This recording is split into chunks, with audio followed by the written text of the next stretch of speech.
plasmático también tiene parvo y magnocelulares. Las magnocelulares son las productoras de ADH y oxitocina. Y las parvocelulares son las que producen los factores reguladores especiales. TDH, TSH, GNRH, de esos núcleos, de tres núcleos. Pero los más grandes y los que están más mapeados y mejor descritos son el supraóptico y el paraóptico. Ya. Justo el tiempo. Bien. Nosotros estábamos viendo nuestro riñoncito, ¿se acuerdan? Y nos hemos quedado en nuestro podocito. ¿Se acuerdan? Hemos visto un polo orgánico, un polo final, un polo binario, un polo vascular.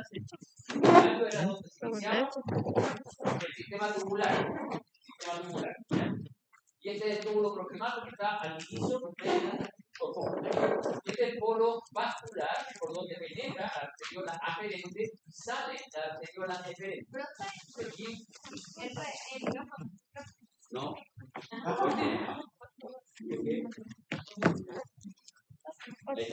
¿Sí? ¿Aló? No, está bueno. ¿Aló? ¿Aló? Vamos. Micrófono. Hola. ¿Aló? A ver. ¿Qué pasa aquí?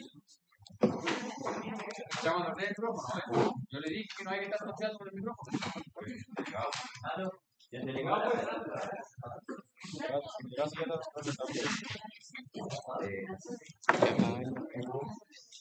Y se banca, ¿aló? No hay ninguna bandeja. No. Sí, hola. Micrófono, hola.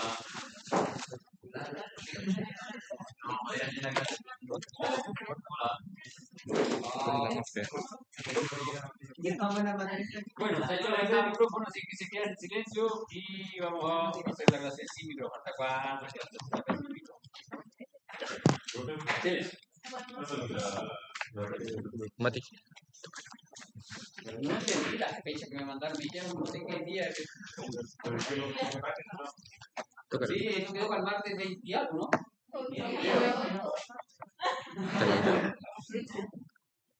No, hoy no se puede. No se puede. No, porque hoy no se puede, porque yo termino esta clase y me voy al colegio, porque hoy día es la ceremonia de la luz de mi hija menor. No estoy para nada.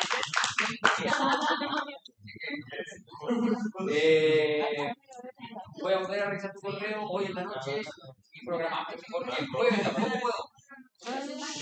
El jueves tampoco puedo. Oye, hay otra cosa. Mañana tarde, creo que sí. Me quedo con el celular aquí, me está pasando el viernes. Vamos a pegar aquí. Pero hoy día no se puede. Tenía problemas con el horario. Ya. Volvemos entonces, silencio, por favor.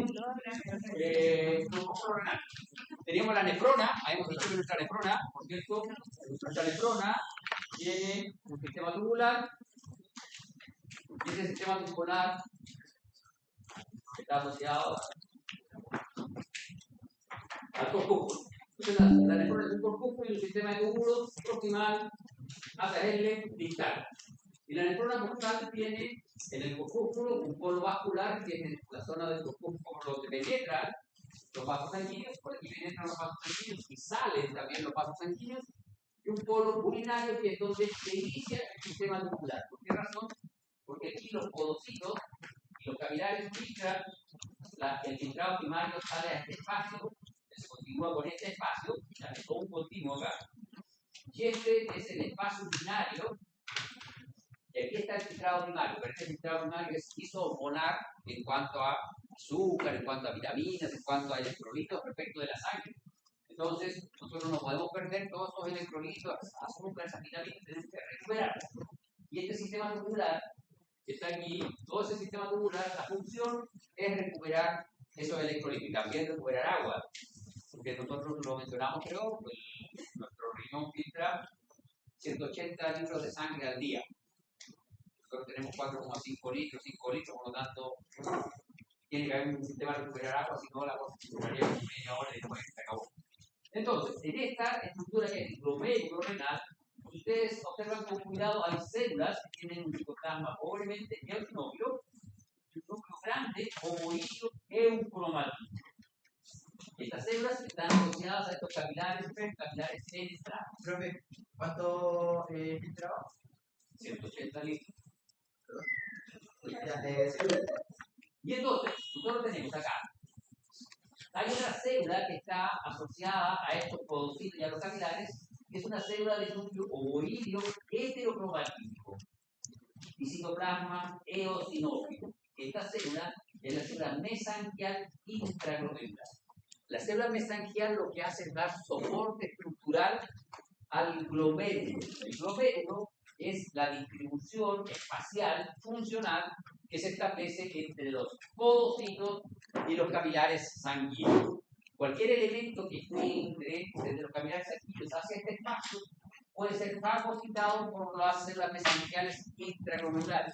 No solo son soporte mecánico, sino que también tienen capacidad fagocítica y también son capaces de sintetizar algunos elementos de la matriz. ¿Ya? Entonces, en esta fotografía vamos a destacar polo urinario, corpúsculo renal, con su lámina parietal del corpúsculo renal, espacio urinario o espacio de Bowman, el glomérulo con podocitos, célula endotelial y célula mesangial intraglomerular. El polo vascular con la arteriola aferente y la arteriola eferente. En el parénquima cercano al corpúsculo vamos a encontrar túbulos distales, túbulos colectores y muchos túbulos proximales. Los tubos proximales son más abundantes que los distales porque efectivamente el túbulo proximal es más largo. ¿Ya?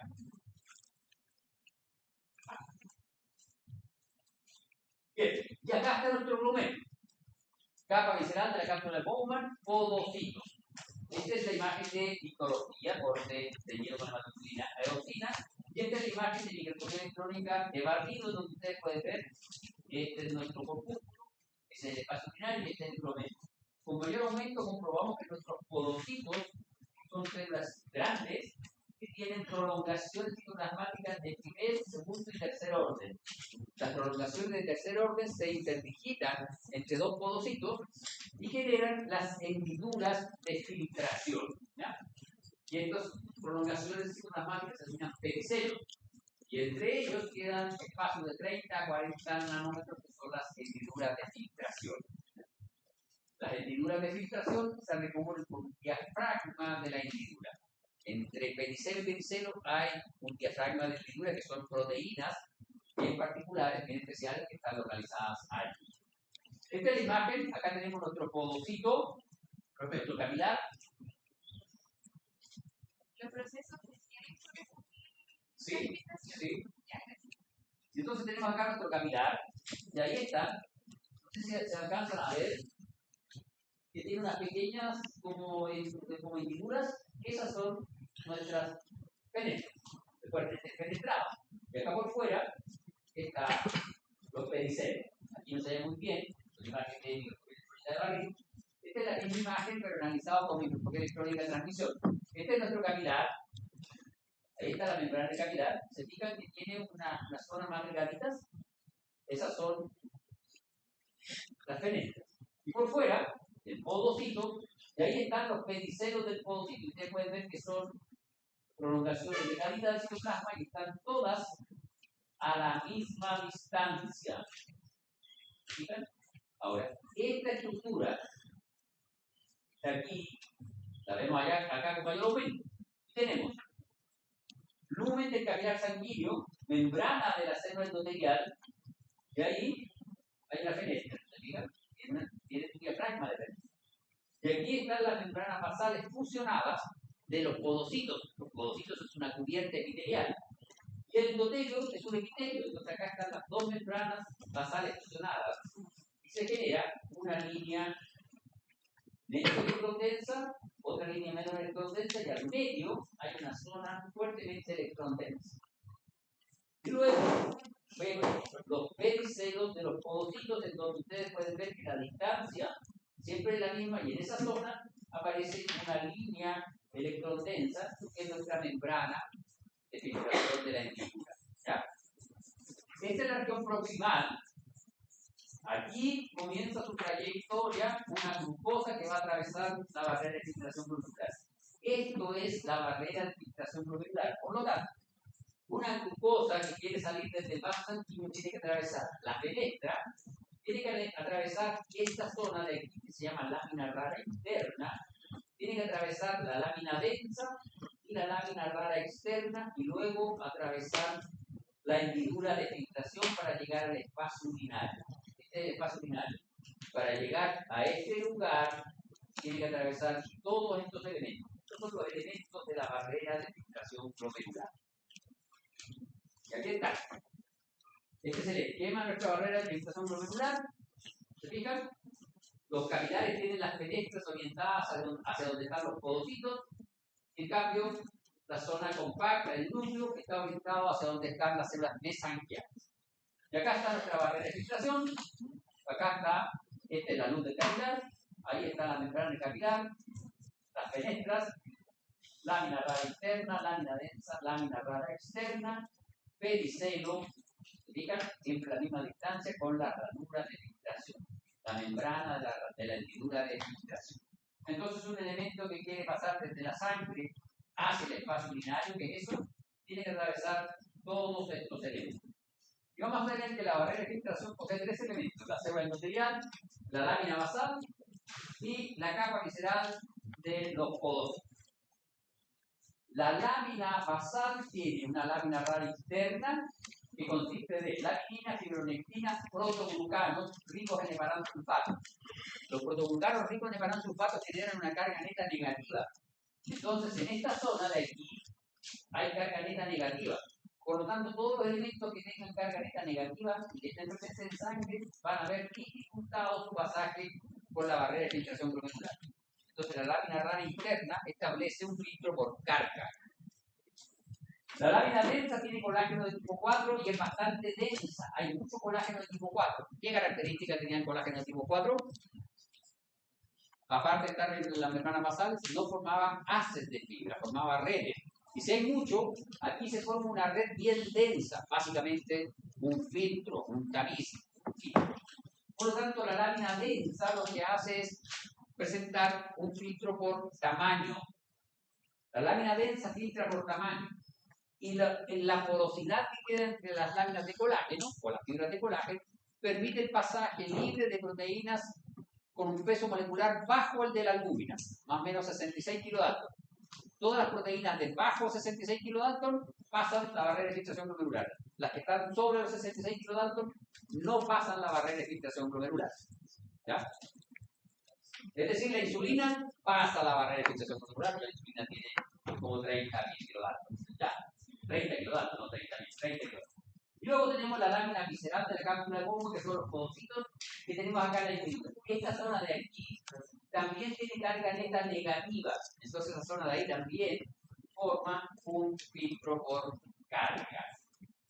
Y acá está, este es el esquema, este es nuestro capilar sanguíneo, aquí están los podocitos, y esto es lo que tiene que recorrer un elemento para poder pasar a la barrera de filtración.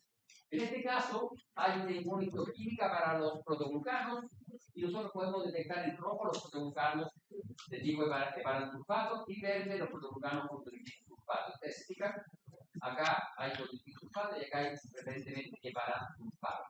Y el heparansulfato es mucho más negativo que el contributivo. Y acá tenemos nuestras hendiduras de filtración, estos son los pericelos, y ahí está nuestra hendidura de filtración. Y básicamente la hendidura de filtración es una asociación de proteínas en donde vamos a tener la principal proteína es la nefrina, que está estabilizada a la membrana de los pericelos a través de NEF1 y NEF2, que son proteínas más cortitas. Y estas NEF1 y NEF2 se anclan a filamentos de actina del citoplasma del podocito. Entonces así, estas proteínas forman un filtro, un tamiz, ¿ya? Fíjense que están en este plano transversal, entonces los elementos pasan por esto. Este mono está malo, porque tiene que haber una membranita, ¿ya? Y aquí estaría la lámina rara interna, lámina densa, ¿ya? Lámina rara externa, y membrana de filtración. Entonces los electrones tienen que pasar entre los espacios que están en estas proteínas. ¿Ya? Entonces, de nuevo, los pedicelos no están ahí solitos, sino que tienen un sistema de filtro. Y este sería el tercer filtro que tiene que pasar nuestra molécula. Primer filtro, diafragma. Segundo filtro, las membranas fusionadas, es decir, la lámina rara interna, lámina densa, lámina rara externa. Y el tercer filtro es nuestra hendidura de filtración. Hendidura de filtración y lámina rara interna, carga neta negativa, lámina densa, harto colágeno de tipo 4, que establece filtro por tamaño molecular.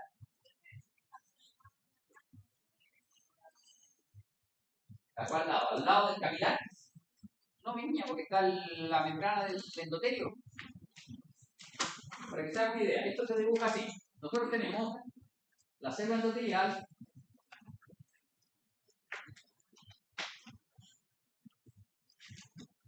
Esa es la célula endotelial. Aquí está la sangre, es un glóbulo rojo. Luego tenemos lámina rara interna, lámina densa, lámina rara externa,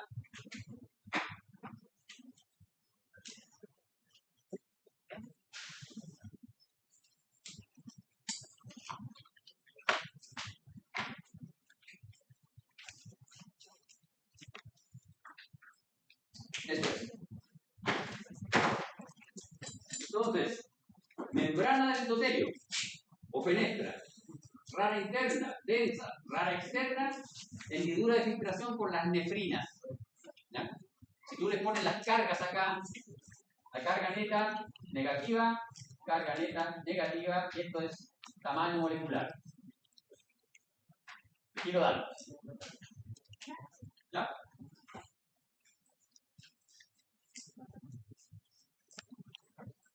Bien, y acá vamos a revisar nuestras células mesanquiales. Las células mesanquiales se fijan en estas células que tenían un núcleo ovoideo heterocromatínico y tenían un citoplasma eosinoso. La célula mesanquial tiene función de macrófago, soporte estructural y secreta interleucina, factores de crecimiento, y modula la distensión glomerular. Es capaz de modular el tono vascular de los capilares sanguíneos dentro del glomérulo. Entonces no es una célula pasiva, para nada, ¿ya? Es bastante activa en la función renal. Vamos a de los capilares sanguíneos.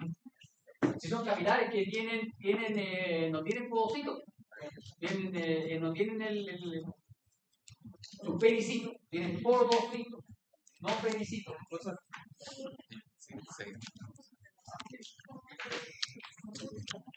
¿Ya?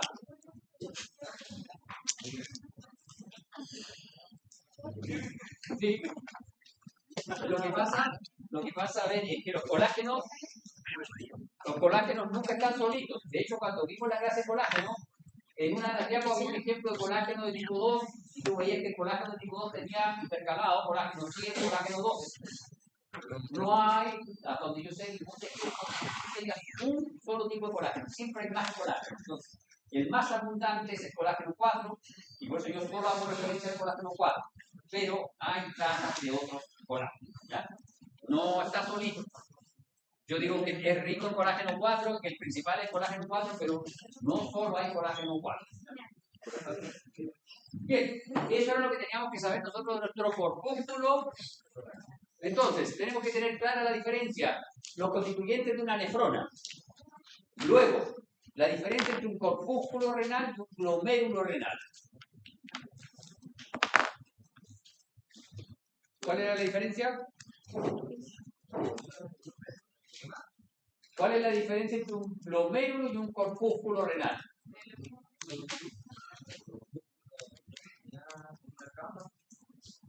Se supone que el corpúsculo es un glomérulo estructural, no es lo mismo.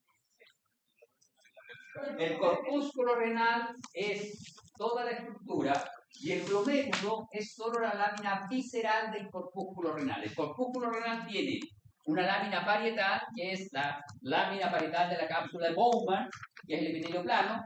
El corpúsculo renal tiene un espacio urinario o espacio de Bowman y tiene una lámina visceral. La lámina visceral es el glomérulo. ¿Ya? No son sinónimos para nada. Así que no lo pongan como sinónimo en el certamen o en algún test porque no son nada lo mismo. ¿Ya?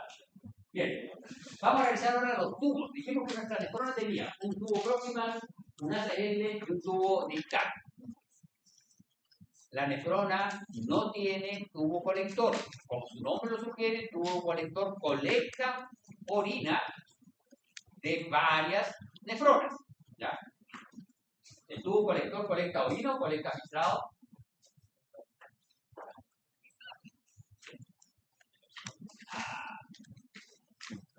Aquí tenemos filtrado. Filtrado 1. Este es filtrado 1, filtrado 2, filtrado 3, filtrado 4, filtrado 5. Y acá tenemos orina. ¿Ya? Todas estas zonas, el filtrado primario sufre cambios. Y eso es lo que tenemos que revisar. ¿Ya? Bien, y acá está. Este es nuestro corpúsculo, amigo corpúsculo. Ahí está. Lámina parietal, espacio urinario o espacio Bowman, lámina visceral. Glomérulo. Glomérulo. ¿Ya? Corpúsculo sulfur, polo urinario, polo vascular.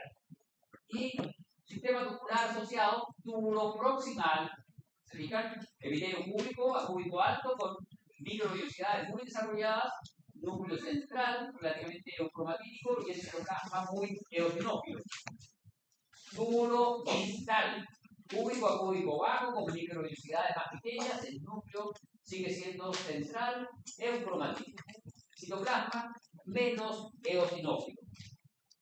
Túbulo colector. Túbulo colector. Este es un colector cortical. Cúbico a cúbico bajo con células intercaladas de aspecto cúbico alto. Núcleo central eocromatítico. La diferencia es muy pobremente eosinófilo y los límites intercelulares son claramente observables. Acá no se observan bien los límites intercelulares, aquí se ve. Colector cortical. ¿Qué otro elemento vamos a encontrar en la corteza? Gran cantidad de capilares penetrados que son parte de la red peritubular, que es parte del sistema porta renal, ¿cierto? Y acá, este es nuestro corpúsculo renal, túbulo proximal, ACL, túbulo distal que se conecta con el colector. Entonces, este es el túbulo proximal, epitelio cúbico, a cúbico alto, microvellosidades, muy eosinófilo. La parte del ACL, todo lo que está desde la arteria ciforme hacia abajo. Y aquí tenemos problemas porque el ACL tiene una porción descendente y una porción ascendente. Pero tiene una porción descendente gruesa, una porción descendente delgada, una porción ascendente gruesa, una porción ascendente delgada, una porción ascendente gruesa. Y luego tenemos el túbulo distal. Recuerden que estos tránsitos entre porción delgada y gruesa del ACL son los que nos establecen las zonas y francas dentro de nuestra médula. Bien, este es el túbulo proximal. Esta es una imagen de microscopía óptica, edición de hematoxilina eotina. Dentro del núcleo bien electromatítico, la célula es muy alta. El borde siempre es bastante irregular en estos tubos por el desarrollo de las microvellosidades. Acá tenemos un corte semifino, un corte de menos de una micra, ¿ya? En donde pueden ver las microvellosidades. Este es un preparado que está, valga la redundancia, preparado para microscopía electrónica de transmisión. Por eso la aplicación es mucho mejor. Ustedes pueden ver toda esa parte de aquí arriba corresponde a las microvellosidades. Esta célula tiene unas microvellosidades muy desarrolladas. ¿Por qué razón? Porque tienen que absorber 180 litros de agua, electrolitos, glucosa, vitaminas y cosas, ¿ya? Porque si no, nos quedamos secos, quedamos como una momia.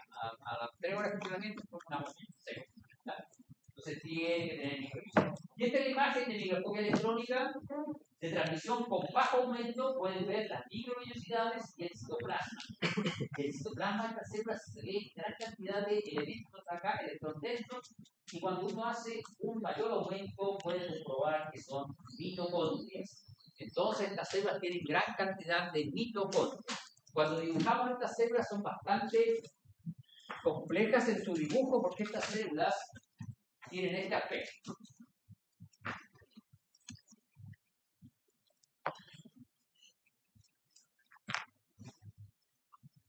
así son. Vienen en el núcleo central, eucromatínico, y tienen gran cantidad de mitocondrias. Y otra característica es que tienen figuras de micropinocitosis apicalmente localizadas. Tienen microvellosidades y repliegues laterales y repliegues basales. Eso sugiere que estas células tienen un transporte transcelular muy activo. Y eso es lo que hacen, recuperan electrolitos, recuperan proteínas, recuperan aminoácidos, vitaminas, etc. Desde el filtrado primario y luego devuelven a la sangre. Entonces toma todo desde aquí, lo pasa al citoplasma y lo devuelve a la sangre. ¿A qué sangre? A la sangre que está circulando por los capilares de la red peritubular. Entonces, en el inicio del sistema tubular, la excreción renal, en él drena el espacio urinario de la cápsula de Bowman, posee un epitelio púbico simple con citoplasma granuloso eosinófilo. El citoplasma se da efecto granuloso por la gran cantidad de mitocondrias. Las mitocondrias le dan la eosinofilia al citoplasma. Estas células presentan microvellosidades, mitocondrias tubulares largas y abundantes proyecciones laterales y basales.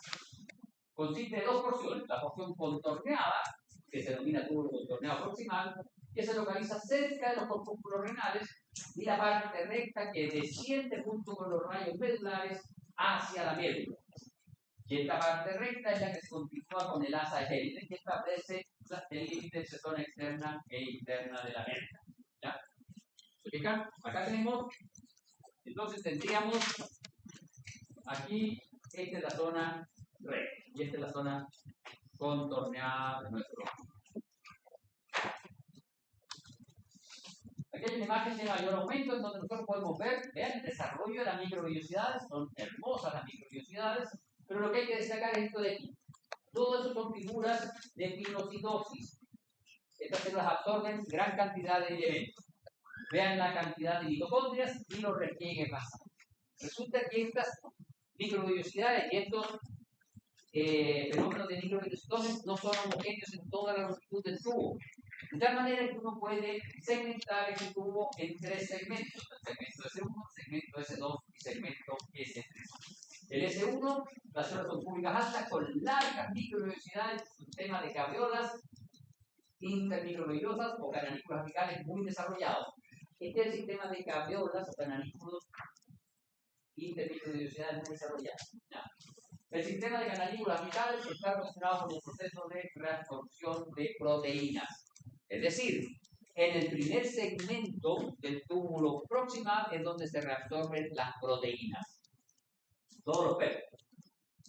Tiene gran desarrollo de proyecciones laterales y basales, albergando mitocondrias con crestas tubulares largas. El segmento S2 posee las células con menos mitocondrias y cananículos apicales. ¿Ya? Entonces aquí, en este segmento, ya hay menos mitocondrias, hay menos cananículos apicales. ¿Qué quiere decir? Que en el primer segmento se reabsorbieron casi la totalidad de las proteínas. ¿Ya?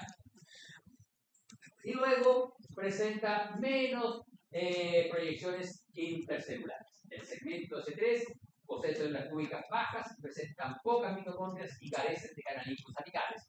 En el segmento S3 ya no hay reabsorción de proteínas. ¿Qué se reabsorbe en el segmento S3? De acuerdo a marcadores inmunitoquímicos, en el segmento S3 se absorben vitaminas preferentemente. En particular, hay muchos transportadores de vitamina C, por lo tanto, podría estarse absorbiendo activamente la vitamina C en ese segmento. Bien, ¿qué pasa con el asa de Henle? El asa de Henle posee una porción recta del tubo proximal que se continúa por la porción delgada del asa de Henle. El asa de Henle delgada presenta un epitelio escamoso cuyo movimiento hace producción hacia la luz tubular. Esto va así. Vamos a dibujar nuestro epitelio. El epitelio viene cúbico alto, con microvellosidades largas, microvellosidades más cortitas, microvellosidades más cortitas. Microcabriolas, cada vez más cortitas, y aquí partimos acá ahora, más cortitas, se va achicando nuestro epitelio, se va poniendo plano, empieza a tener núcleos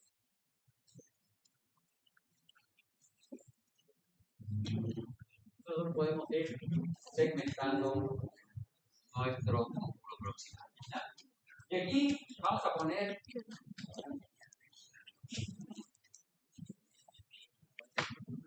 nuestra arteriola arqueada o arciforme. Este es nuestro límite corteza medio. Y entonces vamos a tener que esta es nuestra asa L, ¿fijan? Esto es en la médula, esta es nuestra asa L, ese es un vaso recto y estas son asas de L. Asa L, vaso recto, vaso recto. Esos son los núcleos que protruyen de nuestra asa de L. Aquí es bien complejo, uno sabe que es un vaso recto por la forma del núcleo, vean, el núcleo es aplanado, se lo endotelial y tiene glóbulos rojos en su interior. El núcleo protruye y no hay glóbulos rojos. Esto es una asa L delgada.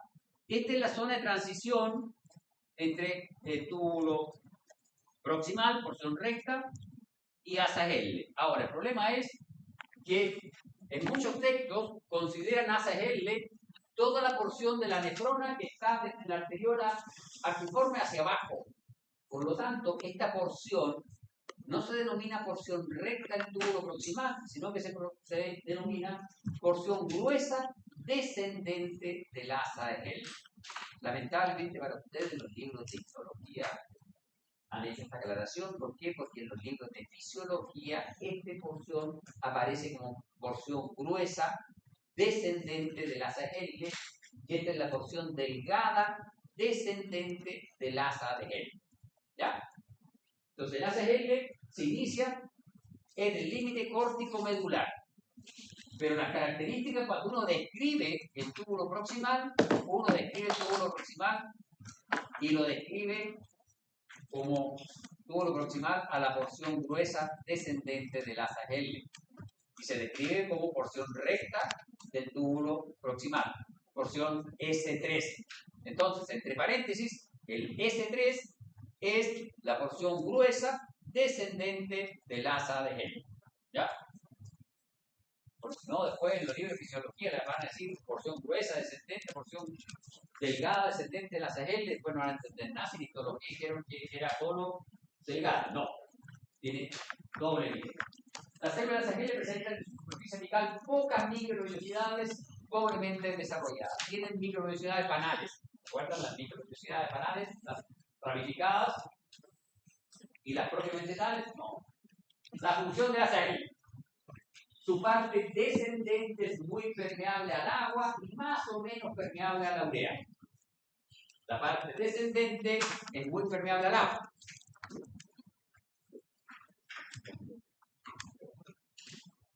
Y aquí habíamos sacado vitaminas, proteínas, minerales. Desde el filtrado. Claro, aquí le sacamos todas las proteínas, minerales, vitaminas. Aquí hay que sacarle agua para concentrarlo. Entonces, la porción delgada descendente de la asa L es muy permeable al agua. La parte ascendente solo es moderadamente permeable al agua. Entonces, ¿qué pasa en la parte ascendente? En la parte ascendente le quitamos sales. ¿Ya? Y al quitarle sales, tenemos un problema porque esta cosa va a subir hacia el distal. Aquí estaba isotónico, aquí está hipertónico, aquí vuelve a estar isotónico y aquí está isotónico. Tenemos más agua que urea. Y aquí, se lo voy a dibujar así. Esto es un chopito, aunque ustedes no lo crean. ¿Por qué razón? Porque aquí hay unas transportadores de agua que se llaman apoporinas y esas apoporinas funcionan activadas por la ADH. Pero resulta que el receptor para la ADH es bloqueado por las chelitas. Por la, ¿cómo se llama? La con limón. La michelada, es bloqueado por la michelada. Entonces, por eso es que el joven adulto estudiante de dental va más veces al baño y se deshidrata más por tomar cerveza. Porque claro, está orinando, está perdiendo mucha agua. Y si siente sed y para hidratarse se toma otras 2 cervezas más, potenció más el fenómeno de deshidratación y al otro día no puede venir a clase y manda un correo que se siente enfermo, o su tatara vieja abuelo y no puede venir a clase. ¿Ah? Porque tiene permeabilidad selectiva. Estas estructuras, como habla aquí de permeabilidad, esto es histología. Yo solo voy a hablar de permeabilidades selectivas. Cuando ustedes vean fisiología, va a ver que aquí hay transportadores selectivos de cloro, hay transportadores de urea, de amonios, etc. ¿Ya? Y hay apoporinas, que son inducibles, que aparecen y desaparecen. Entonces, de acuerdo a la presencia de esos factores, esta zona va a sacar agua, esta zona va a sacar sales. ¿Ya? Bien, vamos a ver entonces nuestro tubo distal. Aquí, a ver, ¿me ayudan? Aquí tenemos una estructura grande, acá hay otro, estos son corpúsculos renales, y estos son túbulos proximales, este es un túbulo distal, tubo colector, tubo distal. Nos vamos a detener en estos tubos distales y en ese tubo distal. Vean el epitelio de estos tubos distales, es cúbico. En cambio, este tubo distal tiene un epitelio cúbico alto, de hecho ahí se ven, los núcleos son ovoideos, los demás núcleos son redondos, tiene un epitelio cúbico alto en la zona que hace contacto con el polo vascular del corpúsculo. Este tubo distal, aquí en esta zona, está formando el aparato yuctaglomerular. Estas células de ahí, que son cúbicas altas a cilíndricas, son las células de la mácula densa. No son cualquier tubo distal, es un tubo distal que se especializa y se asienta sobre el glomérulo, por eso su nombre, yuctaglomerular, está encima del glomérulo y entra en contacto con la arteriola aferente y la arteriola eferente y modifica a esas arteriolas. ¿Qué modifica? Modifica la túnica muscular de esas arteriolas. Y la túnica muscular de esas arteriolas adquiere capacidad de glándula endocrina. Esas arteriolas, la túnica muscular de esas arteriolas sintetiza renina y se transforman en células endocrinas que se llaman yuctaglomerulares. ¿Ya? Entonces, este corpúsculo es especial porque esas células de ahí son de la mácula densa. Túbulo distal, que hace contacto con el polo vascular del glomérulo, del corpúsculo, forma el aparato yuctaglomerular. Los demás túbulos distales se entremezclan con los proximales en el parénquima cortical. Las células epiteliales son cúbicas a cúbicas bajas, con algunas microvenosidades cortas, presentan interdigitaciones laterales menos desarrolladas que las células de los túbulos proximales. Entonces, si la vamos a dibujar, son más chiquititas que estas, tienen menos microvellosidades, tienen menos prolongaciones laterales y no tienen estas vesículas de microvellosidad. Las células cúbicas que forman el epitelio se caracterizan por la abundancia de interdigitaciones basales con numerosas mitocondrias. Estas interdigitaciones basales son más abundantes. ¿Claro?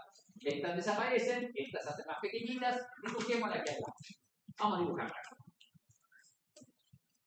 Esta célula, así. Le vamos a dibujar una para el lado para que no crean que no tiene. Ahí. ¿Ya? Así esta célula. Tiene su núcleo y aquí las mitocondrias están en este sector. ¿Ya? Veámosla. No estamos mintiendo. Aquí está nuestra célula. Esas son las microvellosidades cortas, pequeñas. Este es el citoplasma y estos son los repliegues basales y ahí están las mitocondrias intercaladas en los repliegues basales. ¿Ya? Repliegues laterales tiene bastante poco. Uno lo reconoce por microscopía óptica porque son células cúbicas a cúbicas bajas, núcleo central, eucromatínico, citoplasma de mediana eosinofilia. Citoplasma fuertemente eosinófilo, cúbica a cúbica alta. Este es un colector, citoplasma pobremente eosinófilo, medianamente, pobremente, fuertemente eosinófilo. ¿Ya? Proximal, distal, colector. Y acá está con mayor aumento. ¿Se fijan? Estas son las células de la mácula. Vean ese núcleo, ovoideo. Esto es la mácula densa, estos núcleos redondos son epitelio de revestimiento. Aparato yuctaglomerular. túbulo proximal, túbulo distal, túbulo distal, túbulo distal, túbulo distal, colector. ¿Ya? Proximal, proximal, proximal, proximal. Son más abundantes los proximales que los distales, porque los proximales, ¿por qué son más abundantes los proximales? Incluso la parte contorneada del proximal es más importante. ¿Por qué son tan larga la parte contorneada del proximal? ¿Pero por qué es más larga?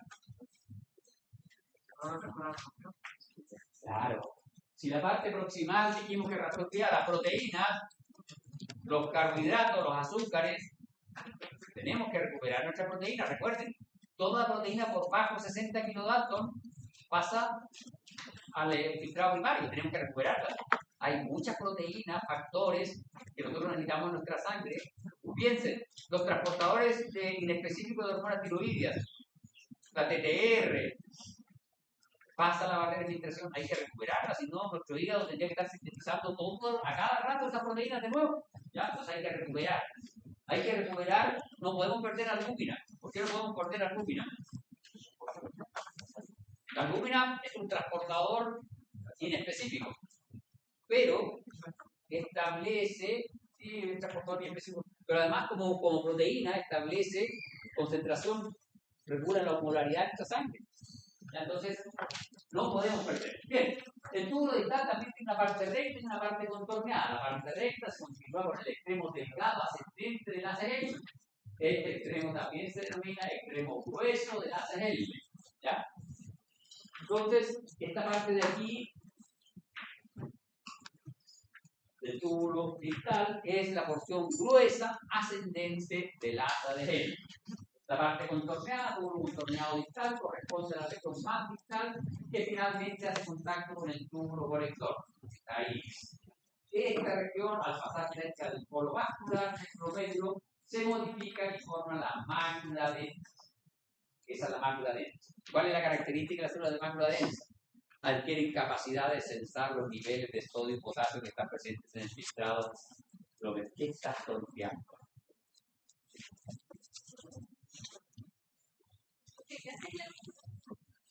Sensa los niveles de sodio y potasio que están en sangre. ¿Se acuerdan que les dije que el aparato yunta-glomerular liberaba renina, angiotensina y tenía función natriurética? Bien, y acá está. Este es nuestro túbulo distal. Vean qué hermoso. Vean los pliegues basales en las mitocondrias. ¿Y qué tiene el túbulo distal? Cerca de la mácula densa. ¿Qué es eso? Cilios primarios que aseguran ya el flujo del fluido y de acuerdo a la velocidad de ese flujo pueden regular la velocidad de filtración glomerular y la velocidad de absorción. Tiene gran cantidad de cilios primarios. El extremo ascendente del tubo distal no es permeable al agua ni a la urea. Sus células poseen bombas de cloruro que participan en el transporte activo de cloro de la luz del tubo de manera que el filtrado disminuye su concentración de sal. Lo que usted preguntaba, ¿ves? Y entonces, si le sacamos todas las sales al filtrado, tenemos un filtrado hipotónico que va a botar más agua llenada. Y entonces, ¿quién regula eso? La porción terminal del túbulo distal, que en muchos libros de fisiología aparece como túbulo de conexión, que es la porción distal que hace contacto con el túbulo colector. Esa porción tiene apoporinas que son sensibles, tiene unas apoporinas que están presentes en membrana, pero tiene unas apoporinas sensibles, que cuando hay ADH se van a membrana y aumenta la reabsorción de agua. ¿Ya? Bien, y este es el aparato yunta-glomerular. Esta es una fotografía del aparato yunta-glomerular.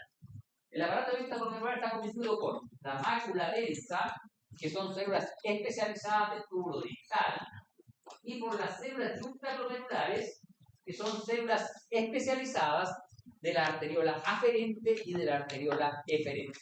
Son células musculares lisas. ¿Cuál es la diferenciación?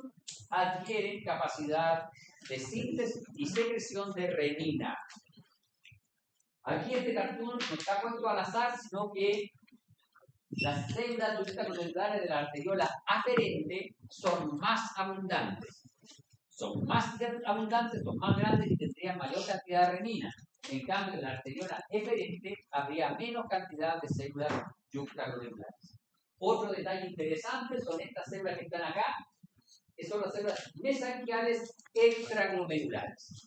Se dice que las células mesanquiales extraglomerulares, mesanquial intraglomerular, mesanquial extraglomerular. Las mesanquiales extraglomerulares se dice que también participarían del aparato yuxtaglomerular porque también tendrían la capacidad de secretar renina. ¿Ya? ¿Y en qué consiste este aparato? ¿Qué bien pasa? Resulta que en la zona en donde se diferencia la mácula densa, la membrana basal del túbulo distal se modifica. Y en las células de la mácula densa presentan proyecciones citoplasmáticas basales que hacen contacto con las células yuxtaglomerulares. De tal manera que si hay un cambio en este filtrado, esta célula, a través de esta prolongación basal, que utiliza los espacios que quedan en la membrana basal, le informa a la célula yuxtaglomerular para que ellas liberen la renina a la sangre. Y esa renina en la sangre va a actuar sobre el angiotensinógeno. Y lo va a transformar en angiotensina 1, luego angiotensina 2. ¿Y la angiotensina 2 sobre qué estructura va a actuar? No se preocupe, termina así calar su pelo y luego ponga con té.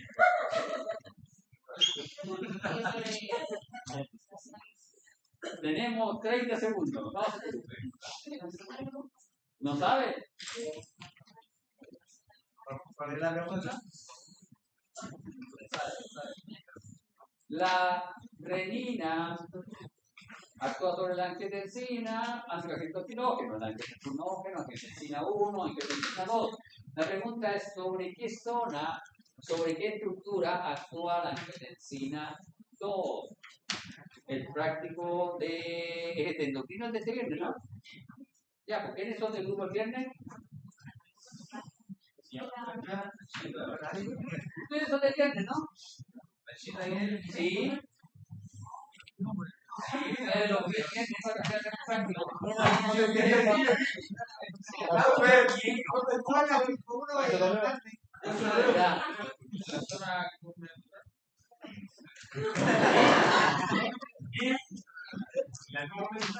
Pero ¿de qué? ¿De qué? ¿La zona glomerular de qué?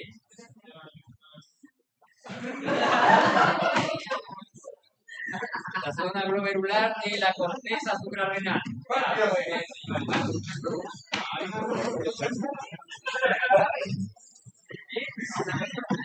Renan.